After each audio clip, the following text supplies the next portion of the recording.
warahmatullahi wabarakatuh.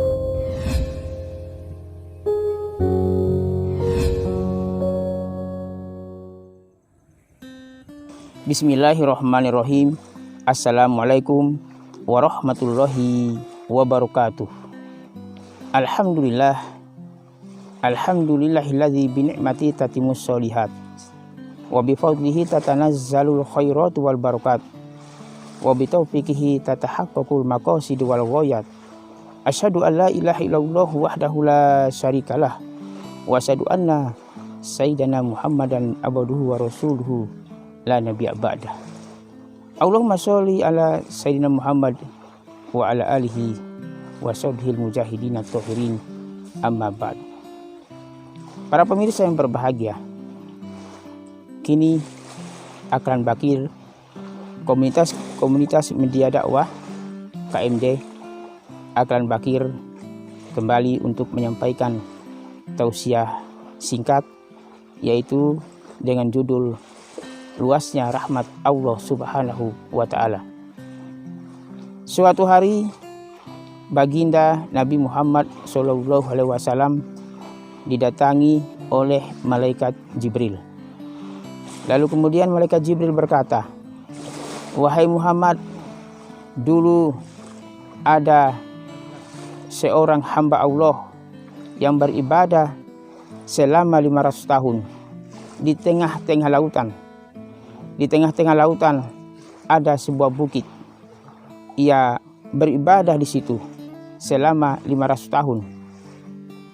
Di bukit itu Allah Subhanahu wa Ta'ala dianugerahkan sumber air yang jernih dan satu pohon delima dalam setiap malam berbuah satu buah delima. Lalu kemudian hamba itu mandi, minum, makan, lalu kemudian ia melaksanakan sholat. Di dalam melaksanakan sholat, ia berdoa kepada Allah Subhanahu wa Ta'ala agar nantinya ketika ia dimatikan dalam posisi keadaan bersujud, dalam posisi yang bersujud, agar tubuhnya tidak disentuh oleh bumi. Dan doanya agar ia bersujud supaya dipastikan sampai hari kiamat. Lalu doanya dikabulkan oleh Allah Subhanahu wa Ta'ala. Lalu kemudian ketika itu Allah Subhanahu wa Ta'ala memerintahkan kepada malaikat Jibril agar dipastikan tubuhnya tetap dalam keadaan bersujud sampai hari kiamat. Lalu kemudian Allah memerintahkan malaikat Jibril, "Masukkan hambaku itu ke dalam surga karena rahmatku." Kemudian hamba itu berkata, "Wahai Allah, masukkan aku ke dalam surga karena amal perbuatanku." Allah memerintahkan hal ini sampai 3 kali. "Masukkan hambaku itu ke dalam surga karena rahmatku." Tetapi hamba itu menyangkal dan ia meminta agar dimasukkan di dalam surga karena amal perbuatan yang ia lakukan, bukan karena rahmat Allah Subhanahu wa Ta'ala.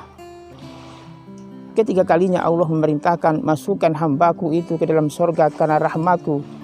Hamba itu berkata, "Wahai Allah, masukkan aku ke dalam surga karena amal perbuatanku."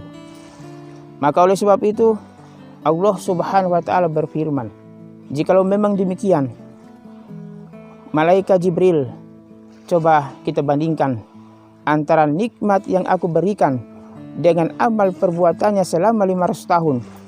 Apakah lebih banyak amal perbuatannya daripada nikmat-nikmat yang aku berikan kepadanya?" Maka malaikat membandingkan antara kenikmatan yang diberikan oleh Allah dan amal perbuatan selama 500 tahun ia beribadah. Ternyata ketika itu malaikat berkata bahwasanya satu nikmat telah mengalahkan ibadahnya selama 500 tahun. Maka dengan demikian, satu ibadah, satu nikmat, yaitu nikmat melihat, sudah mengalahkan ia beribadah selama 500 tahun.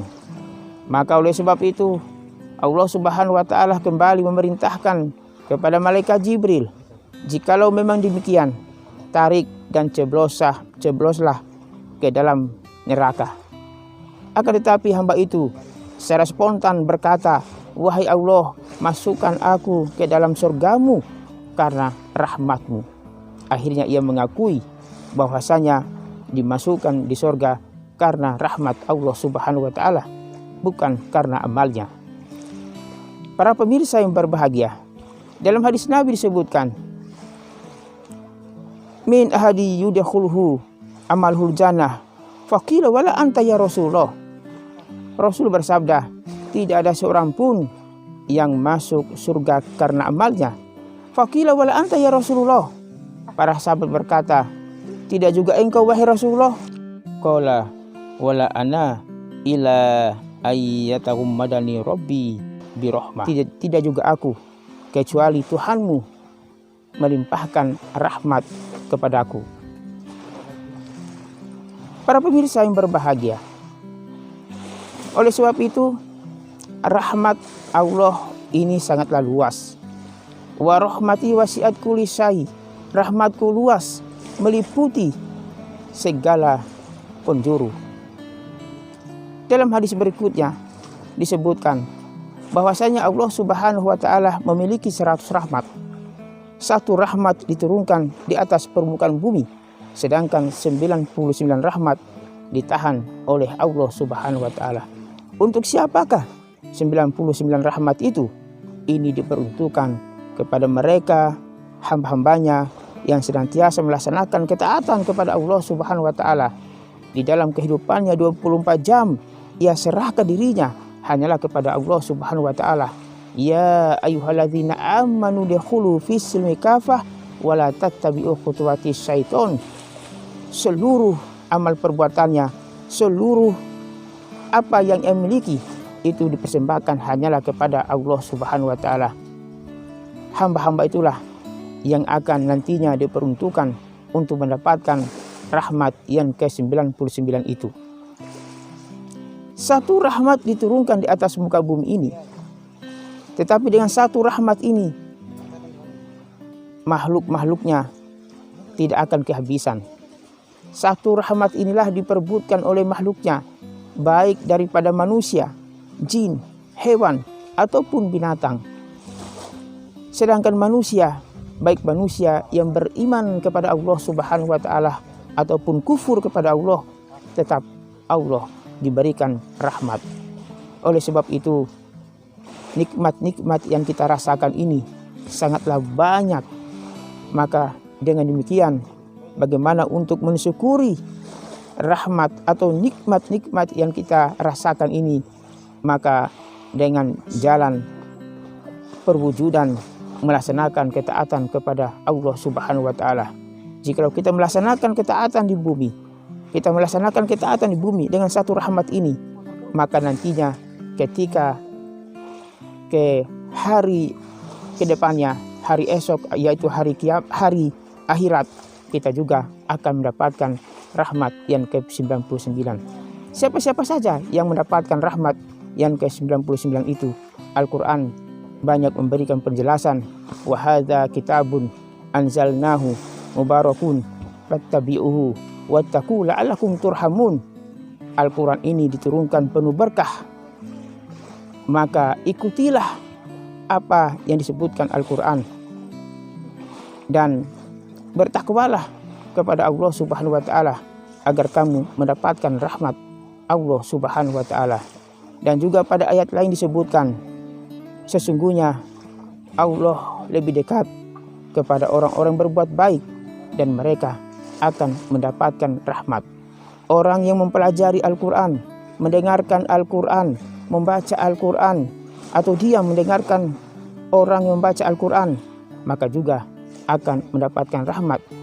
Fa idza quri'al Qur'ana fastami'u lahu wa ansitu la'allakum turhamun. Banyak hal Dengan kata lain, untuk mendapatkan rahmat Allah Subhanahu wa Ta'ala, yaitu dengan catatan melaksanakan ketaatan kepada Allah Subhanahu wa Ta'ala. Tiada lain dan tidak bukan ketaatan, yaitu dalam bentuk bertakwa atau takut hanyalah kepada Allah Subhanahu wa Ta'ala. Oleh sebab itu, di bulan suci Ramadan ini tinggal beberapa hari lagi. Marilah kita senantiasa melaksanakan ibadah dengan kemurnian hati, dengan kesucian hati, dengan betul-betul ikhlas karena Allah Subhanahu wa Ta'ala. Karena keikhlasan itulah yang akan diberikan rahmat oleh Allah Subhanahu wa Ta'ala. Demikianlah tausiah singkat ini. Kurang dan lebihnya mohon dimaafkan. Wassalamualaikum warahmatullahi wabarakatuh.